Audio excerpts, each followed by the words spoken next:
Okay, guys, so let me just share my screen. I hope you guys can see my screen now. Yeah, we can make it full screen. We can see only half of it. Is it something Can you see it now? Can you guys see it now? Yeah, I can see. 1 second, guys. Give me 1 moment. Give me just 1 moment.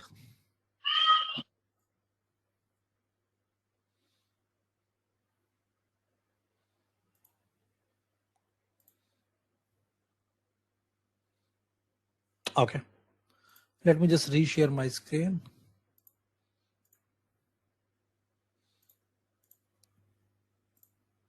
Let me know, guys, if you can see it now. Yes. Okay. Yes, it's Sure, guys. So, guys, we can see your screen, but thing is like it's a very small screen. It doesn't fit into the. Are you in the presentation mode? Yeah, I am. I don't know, Is everyone facing the same thing? So we can see better. We can see good. No, we are able to see properly. Yes, Okay. we are. Okay, fine. I think it's a limitation on the Go meeting. Even it's just 50% on the screen, Ishant. That's fine, but it's visible. You can please go ahead. Okay, guys. Okay, guys. So this demo is just to explain what are the things do we have in place in the system and how those have been scoped by SAP and how does it work, right? So when we talk about FSCM, right, that is something in SAP call it as a financial supply chain management. This is the extension of your core finance. So when we talk about core finance, right, mostly everyone talk about FICO and FSCM is just the extension to it. Why it's an extension? Because there are 2 reasons to it. One, FSCM is nothing but again a sub-ledger concept, and moreover it is highly integrated with your FICO. So if any organization doesn't have a FICO, then there is no point to discuss about FSCM and the TRM stuff, because you need to have FI and the GL concept in place. Otherwise these modules can't even work, because that is something called as a dependency or the prerequisite for it. Okay, so now when we talk about FSCM, right, under financial supply chain management, we have various sub modules. Those are being called as, you have biller direct, collection management, dispute management, cash and liquidity management, in-house cash, BCMs. Somebody from this group also have experience to BAM, that is called as a bank account management, which is the extensive version of FI banking into S4HANA. And then we have the treasury and risk management. So from SAP standpoint and from the customization node standpoint, TRM is a module under FSCM. But when we talk about the market or when we talk about the requirements, TRM is a separate animal. If you know the TRM, right, and you don't know FSCM, that is absolutely fine, because you have something which you are carrying with yourself, because one person cannot be expert in everything. So put it in that way, right? So in this demo, we are going to provide the FSCM overview, how the different concepts are there. So now if we look at this agenda, right, it says the FSCM overview. Then we have what are the business partner we talk. Then what is the transaction management? And under that, we have money market, foreign exchange, securities, derivatives, hedge management, and their valuation kind of things. So this is a very high level agenda. Nothing like more to facilitate over here. So now, if you look at this slide, right, this is something which I just explained. So under FSCM, right, you have these many modules which comes as a part of your portfolio. If somebody wants to question that what is the bank account management, where does it get fit? So in the traditional world, when we have SAP ECC, right, under the cash and liquidity management, you had the cash management concept. But now in the traditional world, right, when we go for FBZP config, which is the prerequisite for banking, right, you need to define a house bank, and under that you need to create an account ID, which was a customized change. But at later point in time, and based upon the industry experience, client went back to SAP and raised the concern that as and when we open a new bank account, or in the existing bank account, if we make a small change, right, that small change has to go through the typical CAB process, right? Everybody understand what CAB is, right? You need to create a ticket, you need to create a CR that will go for n number of approval as per the client hierarchy or the protocol what you follow, right? Then you need to make a change in dev, move to quality, pre-prod, and then prod, right? It typically takes some time, right? That's why the SAP come up with the conclusion in S/4HANA that this account management will be a non-transportable change. And that new functionality, call it as a bank account management, and it has been scoped under the cash management itself. That's why you don't find that as a separate module, but that functionality exists under cash and liquidity management. I hope I am clear. Any question so far?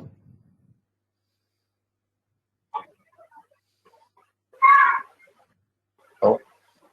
Okay, I'll take it as a no.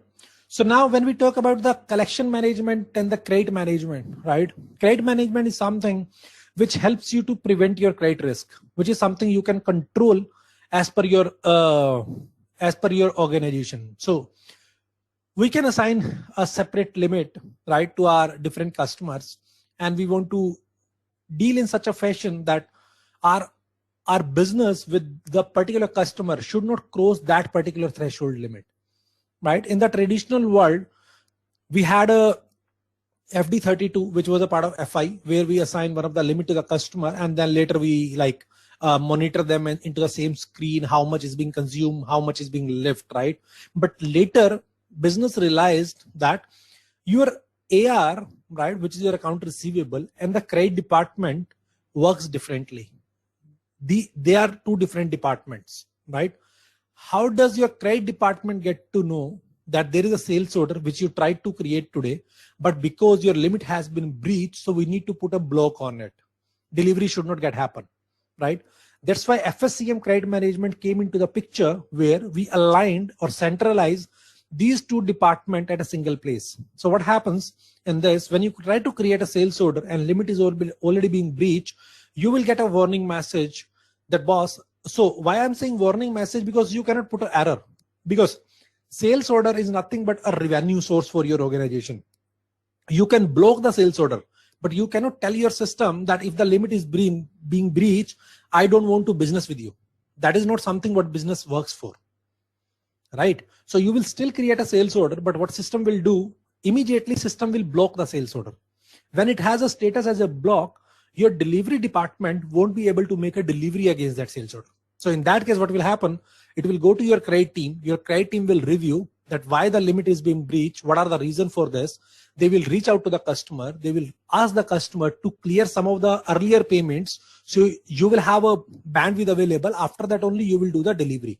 So that's how at a very high level, you do the credit management. By the same time, it comes to when you have an open invoice, right? As per your policy, you have you will deal with the customer with a different customer group. Based upon that, for one of the customer group, you want to give them a 30 days credit. Another one, maybe a 45 days, 60 days, 90 days, right? But if that gets breached, how will you be notified? You have 10,000 invoice in your system, right? You cannot put up a workflow. So in the collection management, what happens, it is again highly integrated with your AR system, where it gets the list of all 10,000 invoice which are overdue today. So what it will do, based upon the business logic, we have done some of the configuration. Based upon that, one of the work lists will be generated, and all of the 10,000 items will be assigned to the different collection specialists. There is a very valid scenario in the real time. You have one customer with whom we have to recover 1 million. And we have one customer from whom we just need to recover $1,000. But from the layman standpoint, you will say, boss, higher money associated with the customer A, so I should go to customer A because customer B only carries $1,000. But it's not in that way. From the business standpoint, your customer B, who is holding the portfolio just for $1,000, might be more risky for you compared to customer A. So this is what you do with the collection management. And the same way you go for the dispute management. So when you go to the customer to collect the money and customer says, boss, I don't want to pay you. So in that case, what will you do? You need to create a dispute, and then your legal team has to work on it. So that's how your collection, credit, and the dispute are highly integrated modules. One work with each other, and it is totally dependent or integrated with your FIAR. Guys, any questions so far? No. Okay. Now let's move to BCM and the in-house cash. So in the earlier world, when we only have a FI, right? In FI, what you do, you execute a payment run, it generates the payment file. That payment file goes to the bank, either through the middleware, host to host, whatever the way you have, your client is being set up, right? Bank will make the payment. Now, at this stage, right, some of the client wants to have an approval workflow in place that before 2 level gets approved, your system should not generate a payment file, right? So this is something, because your payment run F110 is very dynamic in nature. It's not that straightforward. So to put up a Z workflow was not that easy. That's why SAP introduced BCM. With the help of the standard, you can achieve this workflow mechanism. There's a point number one. Now the point number two, you sent a payment file with 10,000 record to the bank, or maybe like for the simplicity, let's say 100 record, right? When bank tried to make the payment, they were able to release the payment for 95, and 5 were being rejected. Maybe the beneficiary was wrong, or the vendor beneficiary bank like rejected the payment due to n number of reasons, right? So when it happens, how will you identify that out of 100, what are those 5 which are being rejected, right? So there is something in SAP in the technical language called as a status management, and that was the another feature given by BCM. And the third thing came up with the digital signature. That's why we use BCM in place when we try to do the payment run, either it's an AP payment or a treasury payment, right? We can leverage BCM where we can achieve the approval workflow, we can achieve the status management. These are the 2 features which are used by majority of the clients. And then we have in-house cash, where in-house cash helps to reduce the external bank accounts. So within the corporate, when we try to release the funds within the corporate between 2 different company codes, or the internal payment, which we call it as, that we can achieve through in-house cash. And even through in-house cash, let's say in India, we have one of the company who has a major office in Delhi and Bangalore, right? But they have very small office, let's say in Nagpur or some small cities in Maharashtra, right? Now, in that small entities, right, we don't want to open up an external bank account. So what we can do, whenever this small entity has to make a payment, it will route either through the head office through Delhi or the Bangalore one, right? So this is something we can achieve with the help of in-house cash, which makes your life easy in the terms of banking, and it reduces your dependency on the external banks, right? And then we have the final module in FSCM that is called as a treasury and risk management. So in treasury and risk management, what does it do? In FI, right, when we talk about, in FI, if somebody has to call it out, there are 2 to 3 modules we have majorly. One is called as AP, which covers under procure to pay. Then you have AR, which covers under O2C, and then you have the asset accounting. These are the major one what in FI we used to work, right?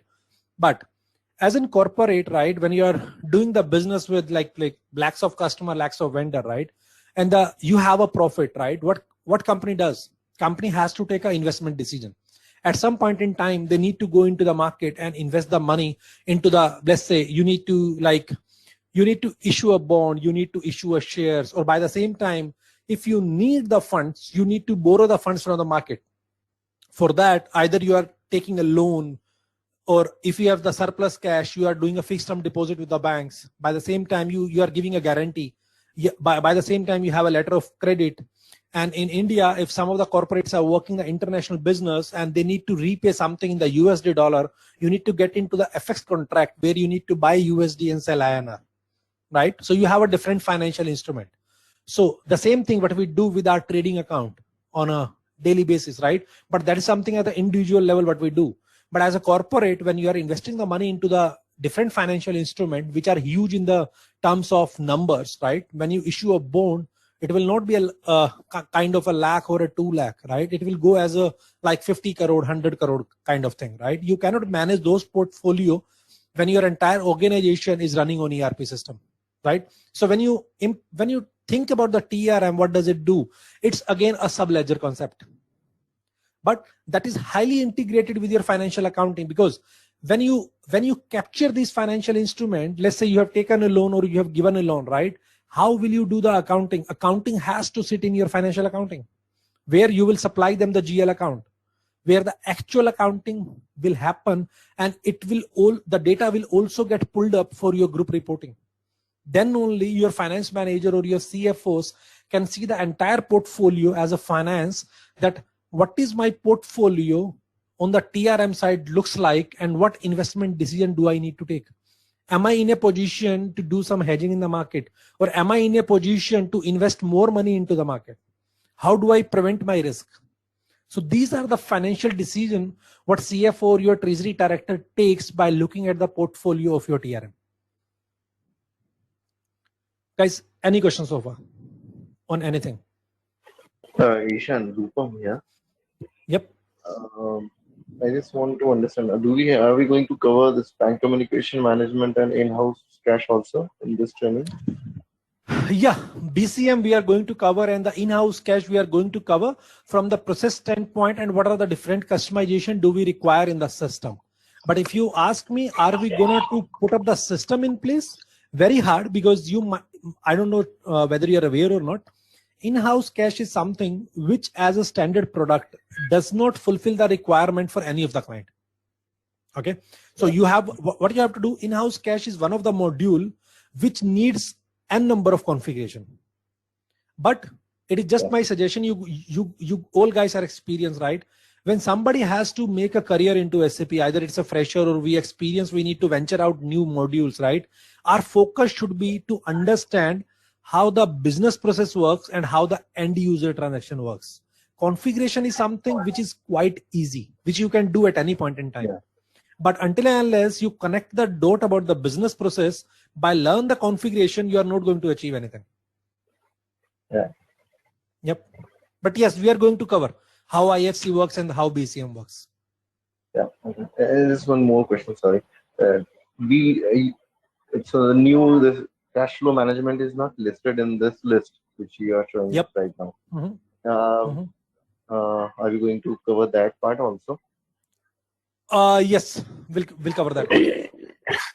Yeah, see, it is just a demo, it is not a complete course content mentioned. There is a lots of topics, right? Yeah, so that's why I'm just clearing my doubt.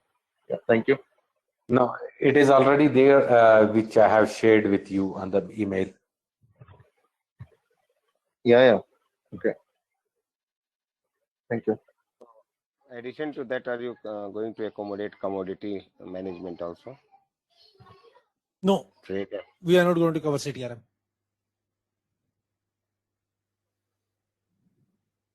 Hey, Ishan, within treasury and risk management, can you show us what are the list of subtopics which we are going to cover?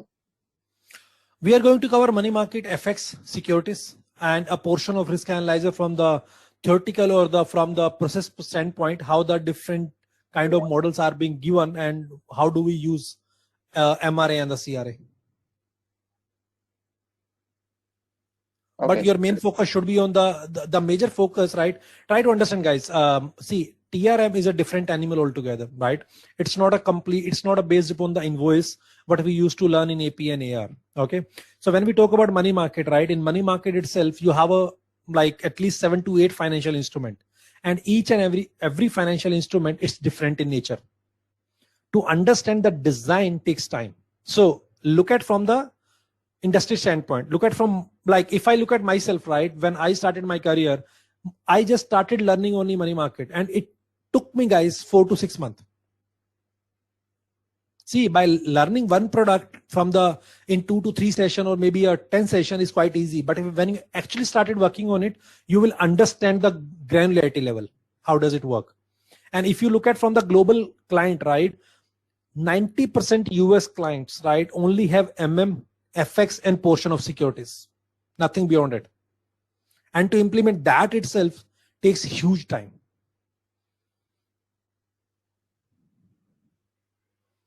Ishan, I have a question here. See, as you mentioned, okay, that this is a TRM, Treasury and Risk Management, is a part of FSCM. If we see all other topics that biller direct, collection management, credit management, that maybe there is a integration between each module. And why the only treasury and risk management got separated from the FSCM completely? Correct. It's like a different animal. I'll tell you the reason.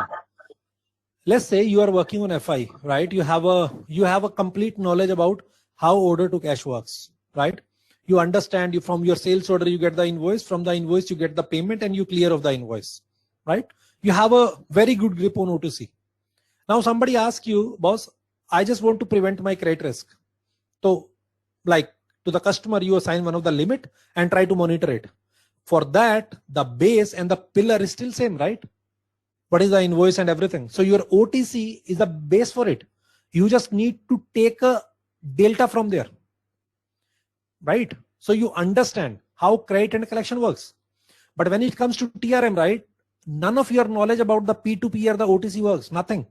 It's completely a different animal altogether because it's completely a different topic. If I ask you today that I want to buy a product from the bank which is called as a deposit at notice. Does any one of you have an idea what deposit at notice looks like? What does it do? Nothing. So for that, what happens when I take a session for you guys, I'll try to explain you guys in 1 hour. After that, you need to understand different thing from the instrument standpoint. In the domain or in reality, how does that instrument work? Then only you will be able to do the transformation between the domain and SAP. That's why TRM is totally different from the other modules in FSCM. I hope I answered your question. Yeah, Ishan, I completely agree with your point, and that is what we are expecting from this session. Whenever you are explaining any concept, just give the business background of it, not the SAP background, just the business background, like deposits, investments, debt, this thing, and then we can go to the subject. Yeah, I completely agree with your opinion. And Harik, answering your question, I want to add a point on the collection and the biller direct, these collections and credit. These are part of the receivables management, means biller direct, collection management, credit and dispute. These are part of receivables management, which has no interrelation with the treasury and risk management. This is altogether a new animal. Yep. Okay, thank you. And I have one more question, Ishan. See, as part of your training, okay, see, what is the flow that you just follow? Because maybe as I know that in treasury risk management, there are many things like, what is that of money market, or security, foreign exchange, all those things. Are you just going to finish by one? Or for example, like, if you take money market, once you finish the money market, then if you show the business process and all the end user activities, then you are moving to the next subject. Because I definitely have some bad experience, in the past. Okay, maybe I tried to attend one class like this. The person actually just took the complete configurations of all this sub modules, money market, foreign exchange, derivatives, everything. Okay, then finally he just moved for the end user activities where we were unable to understand the process. Okay, so no guys, I'll be able to. So guys, I'll be starting from business standpoint. Configuration is something I will be touching parallel or maybe at last. As you mentioned, the more than configuration, the business process is much important, especially the end user activity. Guys, what I'll do, what I would just recommend to you guys, don't make up any assumption in your mind. Just try to understand one thing which I'm explaining. After my session, right, you guys will be able to talk to any TRM experienced guy in such a way that you understand how the business process works in SAP and what are the critical elements from the design standpoint. I can bet on that. This is what I can say. Don't make any assumption what you are trying to achieve. Just listen or just look at it what I'm going to explain. That will give you the flavor. Okay. Yep. Hey, Ishan, Yoga here. I have one more question. Which version of SAP are we covering? Are you going on the on-prem version or the cloud version? See, from the TRM standpoint, if you ask me, right, from the training standpoint, even though if I give you the training on 2020, right, it will work same for you. From the TRM standpoint in S4HANA, whatever the major changes has come, right, there are 2 to 3 things which I'll explain you guys what has new come up in TRM in S4HANA, but those is something which we cannot show as a demo because those concepts are yet to be implemented globally. And in the demo system, you cannot have it. because you need to buy a license and it has to be integrated with a third-party system. So if you ask we me have between both the 1909. Sorry. Yeah, We have both the 1909 as well as 2020. So, just we can use whichever you want. correct. But guys, don't focus on S4HANA or ECC. Your TRM looks similar between both the system except Fiori. Okay. You can play around the system. You can log into the system in ECC and S4HANA and give me a shout if you find a single difference, except Fiori and the new changes, what SAP has introduced. So apart from that, you won't find any single thing over there. Okay. To summarize, you will be displaying us the 1909 version. Am I right? I will be, yes. And even I will be explaining you guys what has new come up in 1909, which has changed the treasury world today. Okay. Yep. So for TRM, like, do we need to install any nodes on S4HANA, or it directly works? Let's say if I have a system, demo system from my company, so I can see the treasury management path is available there. So do I need to install any nodes, or it directly works there? It will work. It will work until unless you have a license.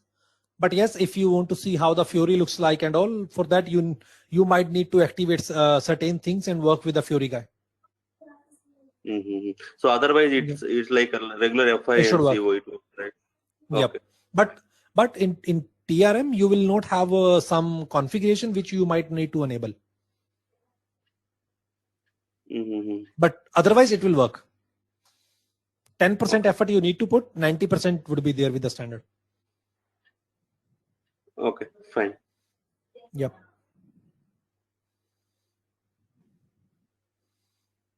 Any further question, guys, from anyone? Yeah, further question is, what is the duration actually for the course? Is it a weekend? That is something Ashok can explain you. Yeah, it's a 40 to 45 hours, and probably it may extend. It all depends on you guys, like, how in-depth questions comes from you. Okay. So after each session, recordings will be shared, right? Yes, Srini. Okay. Is it daily or only on weekends? Because sometimes there may be, if it is a weekday, there may be conflicts. Yes, we'll discuss regarding the timings. Probably, if you guys are okay, we can discuss after the session, or else we'll discuss tomorrow.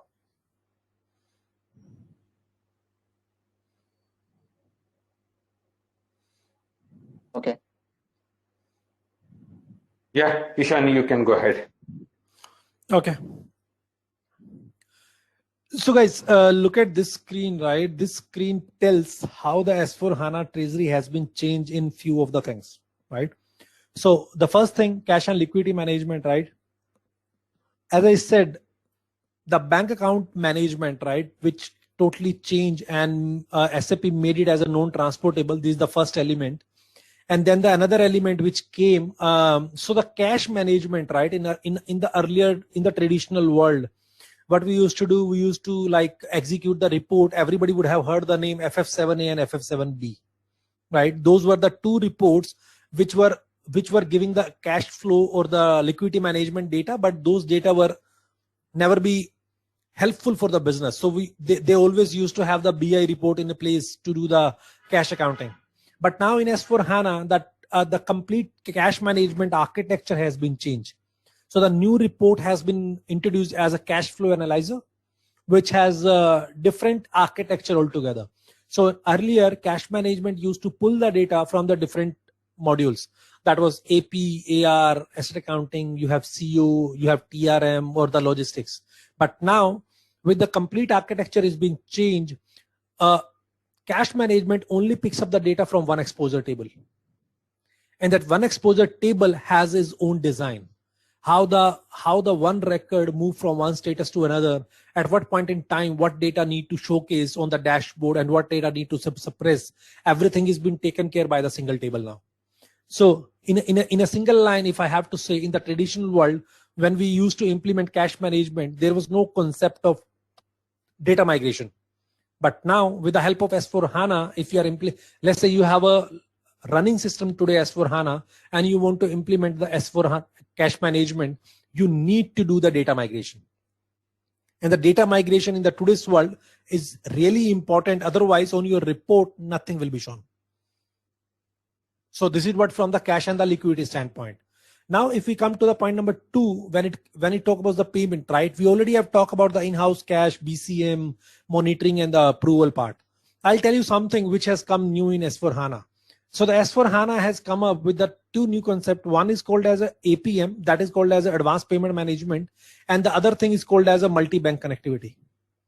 So in as initially I explained, right, in the today's world, when you talk about the legacy system, right, we used to connect with the banks either through host to host or either through through some of the middleware, right? But later, SAP has introduced MBC, where we can connect with the bank without having any dependency on any of the middleware. So we don't need SAP PIPO, we don't need any Swift or SSH, right? We can directly connect with the bank through multi-bank connectivity. And then the other thing, we have advanced payment management, where when we are dealing with the n number of banks and the formats are getting changed, things are getting changed, right? And we need to handle certain thing at a SAP front. So those things can be given to APM, where we can execute the payment run. File can be generated in one format, but that format is different from the format what bank is expecting. So that is something APM can take care. It has a lot more features to do. And the third thing comes is the financial risk. So in the earlier world, we had hedging and everything was being taken care into SAP, where what you need to do, you were doing hedging cockpit, you were doing hedge management, where you decided that you want to get into a hedge deal where you want to buy a unit of some currencies, sell one to some currency, right? But I would say the coordination between your SAP team or your business team and your trading platform was offline or through the Z interface. But now in S4HANA, there is a new concept has come called as a hedging cockpit. So what does it do? We have a smart integration between the trading platform and SAP. Within SAP screen or through the Fiori, when you open up the app, you can like enter the figure, like let's say I want to buy $100,000 and I want to sell 80,000 GBP. I just need to create that request and submit that request to the TI platform. It automatically goes to TI platform, where my trader will have the access to it. He will execute the deal on the trading platform and he will confirm back to me. Once it confirm back to me, my request will get null and void because it has been executed. It will create the actual deal in the system, which will hit my exposure amount as well. So before I raised the request, I had a position where my outgoing exposure was $10,000 and my hedging was expecting 80%. The moment I raised the request to the trading platform and they executed the deal, let's say out of 80%, I only requested 50%. And the moment deal is being created, my system, my dashboard will tell me, boss, you were about to do the 80% of the hedging, and out of that you have achieved 50%. Only the 30% is remaining. So that's how I can monitor each and everything. And moreover, there is no hassle to connect with the trading platform because it's totally automated between my SAP and the TI. It could be 360T or FXOL, whatever we are using as per our client. And then you have the statutory and the regulatory reporting. What for the treasury analytics, my treasury department wants to have the reporting as a group reporting to see how my dashboard looks like and what are the financial decisions I need to take. So this is something in a nutshell, we can say how the S4HANA works toward the treasury roadmap in future. Any question from anyone?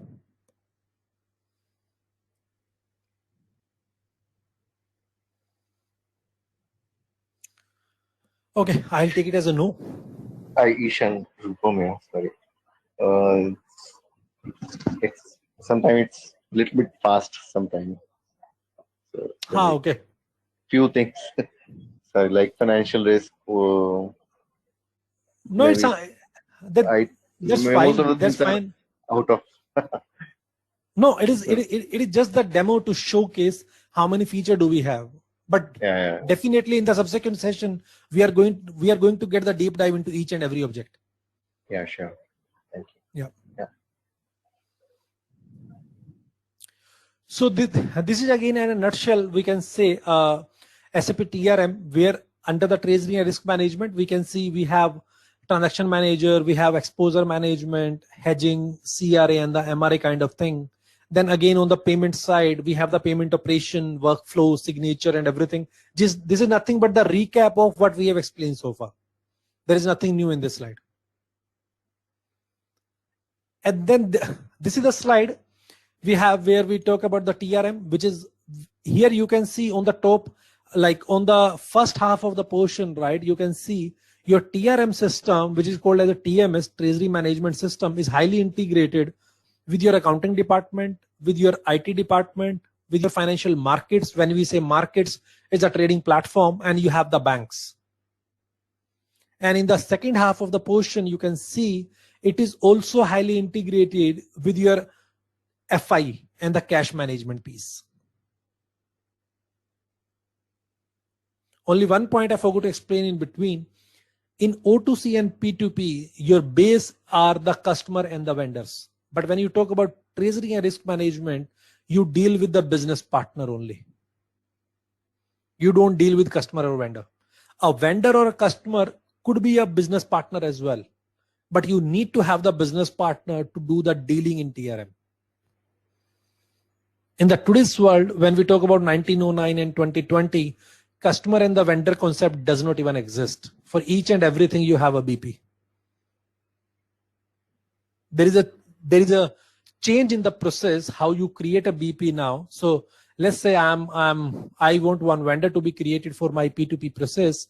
Even for that, I need to create a BP, and in turn, that BP will become a vendor for me. But from the technical standpoint, every counterparty in the today's world exists as a business partner in my SAP.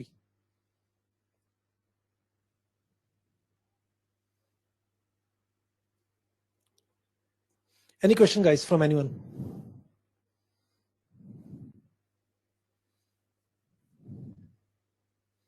No. Okay, so this is the only slide which we are going to cover, and we are going to talk a little about it, and then we'll see if you guys have any further question to answer for today. So from the overview standpoint, our entire TRM departments, right, is being from the recommendation or from the department, from the domain standpoint, you have 3 departments which are called as a front office, back office, and the middle office. Okay, but some of the clients might not have that segregation followed by like the rule. They can even say my one person will do everything, right? So for me, that person looks like entire treasury system. He is doing front office job, he is doing back office job, he is doing middle office job. But from the understanding standpoint, or from the how the treasury domain works, you always have a 3 segregation. So when we talk about the front office, right, look at from the domain standpoint. Don't look at the screen, and don't think from the SAP standpoint. Now look at from the so guys, all of us, right, would have taken a loan in our life, whether it's like a bike loan, car loan, housing loan, any kind of loan, right? Let's say today SDFC has come up and say, boss, I'm giving a housing loan at 6.9%, right? If you and me go, we are going to get the loan at 6.9%. They are going to charge us processing fees, and they are going to charge us interest, right? But apart from processing fees, they are going to charge some file charge and some kind of one-time expense, which we need to pay, right? But by the same time, let's say I'll take Hero Honda example, right? If Honda has to take a loan and they goes to the bank, they say, boss, I want to take a housing loan. Let's say owner of Honda goes to SDFC Bank. Do you think SDFC is gonna to offer them the loan at a same term and condition which we are getting? Absolutely no. Right? Because they have a certain relationship with the bank. They will go to the bank, their executive will do the negotiation with the bank, and bank will say, boss, okay, whatever the term and condition we carry, whatever the relationship we have for the last couple of years, we have taken a special approval for you guys, and we are going to give you a loan at 6.2. And even though we are giving you a lesser rate of interest apart from what we are giving to the individuals, we are not going to charge you any processing fees or the file charge, totally waived off. right? So this duty, when it does by the executive, this is something called as a front office, who goes to the different banks, they do the different estimation, they get the different quotation from the different banks, they do the comparison, and they advise to their financial committee that this product suits our requirement, and from the cost standpoint it is little cheaper for this and we can go for this particular option. This is something front office does. Now after front office, they decided they want to take this loan, they submitted the paper, they said yes and everything, but after that it goes to the back office. What back office has to ensure that, boss, we have received this paper that our company is taking this loan. We need to verify each and every information. Are those information captured correctly over the document or over the system? Is there any human error? Is there any typo error? Or is there any kind of ambiguity do we find? Is there any information which is missing, which we might need to ask our bank or our executive again? If from the deal standpoint, right, we went to the bank and we have asked, we want to take a loan. So for that, whatever the paperwork we have to do, is the paperwork done? If yes, then in turn, have we received the sanction letter? Have we received the letter with all the term and condition written very specifically, very clearly? What rate of interest they are going to charge? What are the term and condition on it? Is my rate of interest fixed? If not, then what is the base for the floating one? What interest rate method they are going to use? How the accounting looks like? How the month-end provision looks like? So that everything they need to verify the informations.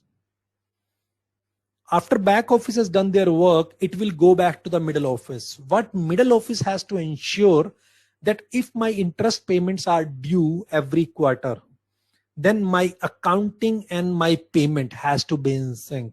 There should not be the case that my department has released the payment, but my accounting department has not done the accounting for it. Or vice versa, we have done the accounting, but we have not released the payment. By the same time, there could be certain transactions which were being accounted or maybe paid, but it was wrong. Have we done the reversal for it? If the interest payment is scheduled for quarterly or 6 month, is the month-end accrual taken care?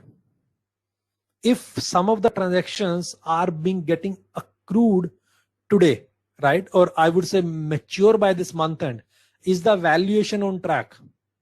Are we doing the valuation for the foreign currency deals? Whatever the impact due to the FX rate changing have been captured into the system or not? So these are the things which needs to be taken care by the middle office. So that's how your 3 departments works together with the different hats to ensure that end-to-end process works very smoothly.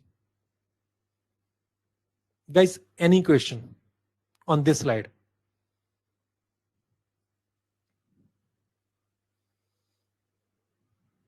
Any clarification needed? What is referencing? Is it the mirroring you mean to say? Referencing, yes, it's a mirroring.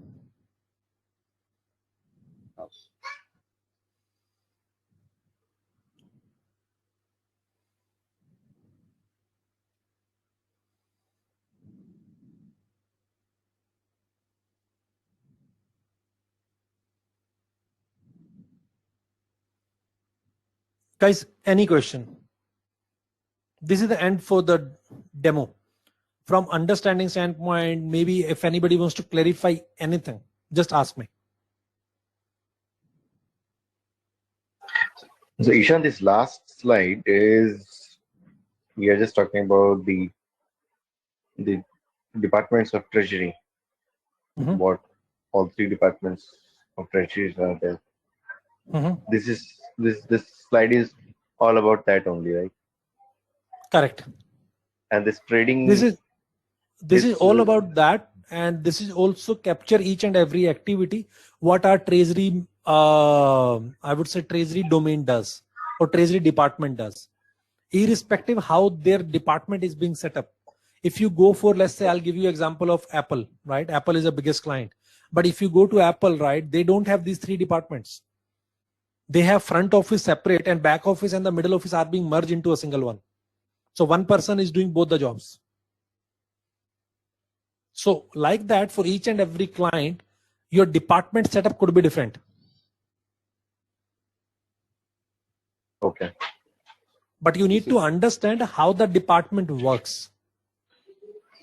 And this is the usual activity, generally whatever they used to perform in that treasury, correct? Definitely, definitely. And the user activity only success when the correct design is in place. So we are going to configure the system, or you are going to take the standard configuration? We are going to Whatever use is the standard one. Standard. Yes. Hey, Ishan, where does the analyzers, I mean, credit risk analyzers come into picture over here? See, credit risk analyzer comes into the picture. It has the same concept. As I said, credit risk, right? Credit risk where you deal with the customer. Here on the TRM standpoint, you want to assign a limit to your business partner, right? And you don't want to cross that limit. So you can prevent that risk. But guys, to be honest with you, until and unless you guys understand the different financial instrument, no need to jump into the risk analyzers. You won't understand it. Definitely, we will touch up that point. We will explain that point, but no need to think about it. It's covered as Because part of the. it's covered as a part of that, but based upon my experience in the industry, right, for a couple of years, none of the clients are using standard. Risk analyzer, they always go for the Z program. Okay. So Or they go for some of the, sorry? Sorry. So you mean to say basic analyzer or risk analyzer? Which one? Or market risk analyzer? Which one they are talking about? There are only two risk analyzer majorly we have. Those are called as a credit risk and the market risk. Basic risk analyzer is nothing but is to enable the rest to analyzer. It is the basic config. Correct. Yep. About the market risk analyzer, are you going to cover this market risk analyzer here? We are going to showcase the reports and what we have available in MRA. But guys, to be honest, those will not help you much. No, but if we have already experienced in the treasury, definitely it will help us. Correct? That's what I'm saying. It will help you to understand the subject. It will help you to understand the subject. But when you go for the clients, you will never see any client using standard product for CRA and the MRA. They always go for the Z program. No, but Ishan, if you calculate the net present value and all for that exposures, correct? For That the is not, for that you don't need a risk analyzer. You can do without risk analyzer that part. No, You that just need market to have risk the analyzer market rates. Yeah.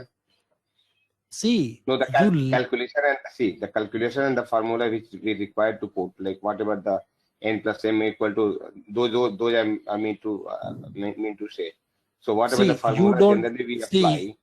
This is what I say. You don't define any formula in the system. That is something has been taken care by the ABAP in the coding. Okay. When you do a company valuation, right? What you do? You either go for the Black-Scholes model, or either you go for a dual control principle, right? Or the single factor valuation model. These three models are being taken care with the standard coding. What you need to give them the system, you need to give the transaction to the system, you need to give the market rate to the system, and you need to execute the report. Nothing beyond it.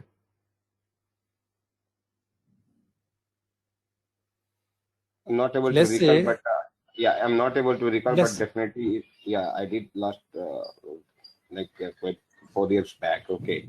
But definitely there was some MCV or something like that there where we used to provide the calculation and all. But you are saying that is all that will be done by the ABAP. I'm not sure. I'm not sure what you're. No, I forget. I'm not able to recall that. So put up the thing in a way. You have a vendor invoice. Your vendor is in INR. You are getting a vendor invoice into USD currency. Okay. Today, when you record the vendor invoice into the system, you give the currency as an USD, right? You put it $50,000 and in turn you get the converted amount into INR, right? How that conversion happens? Because your exchange rate between USD and the INR is stored in the system, that is called as a market rate, right? Based upon that market rate, conversion rule is taken care into the coding, right? Let me complete first, you will understand. Now today you have the converted amount. After 30 days, when you made a payment to that, right, to that particular vendor, and you'd want to do the accrual process, foreign currency valuation for that on month end, right? You will have a different rate that point in time, which will helps you to compare month end rate with the inception rate to understand if there is any change, and you need to book that FX accrual, right? How does that happen? It follows the same lines. We just teach the system that you need to pick up the today's rate and the inception rate. That's it. This is the same thing we do with the hedging in TRM. When I do the hedging valuation, right, I do the prospective test. How do? I do it at a particular date with comparison to the start date. I give these two dates to my system and tell them that boss, pick up the rate for these two dates and compare it and give me the output out of it. And when the output is on the dashboard, I need to verify that boss, this is the amount, this is the interest rate on so and so date, and on so and so date interest rate is getting changed. How the system is performing the calculation, is the calculation looks right? If not, then I need to go back to my support team or the SAP if I see any bug.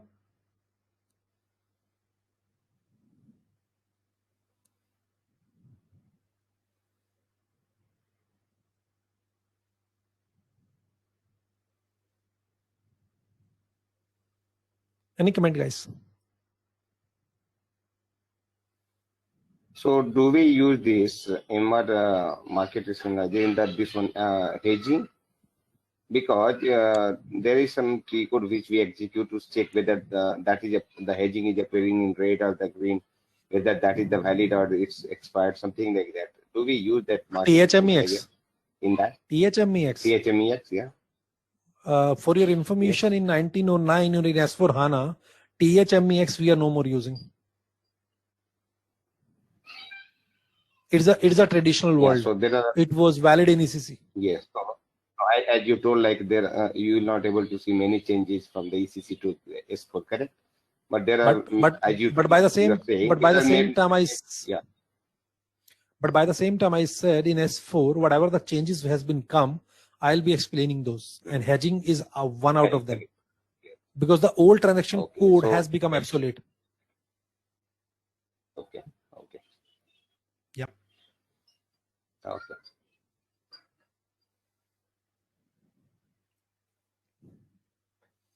And one more thing, in FSCM, generally we used to create that score rule and all, where we need some technical help when we configure that dependency and the formula, correct? So are you going to show those into the score rules and the risk rule in the credit risk analysis? Yeah. No, we are not going that level in CRA and MRA. No, I'm talking about the credit management. No, guys. See, this training would be for TRM. From the FSCM standpoint, we are going to cover at a very high level what are the different modules and how does it look like. We cannot spend much time on that, otherwise you will losing a track on TRM. You cannot cover everything in 45 hours. Oh, that is the 45 portion. Okay. Yeah. This is something Ashok just explained, right? No, actually, I don't know, just if you have any questions, like, let us discuss, see, just sometimes, just the different guys, we may need some different things. So, just during the sessions, just for 1 or 2 hours, it is not an issue, just based on the interest, just we can discuss, definitely. It is not an issue. No. See, Ashok, actually, we know like whatever the things is happening, like Ishan said here. So something we know also. That's why we are just checking like how depth we are going to have a discussion or understanding all this content. Okay. It should not happen like we are knowing and again we are rolling for the same. Yeah, sure.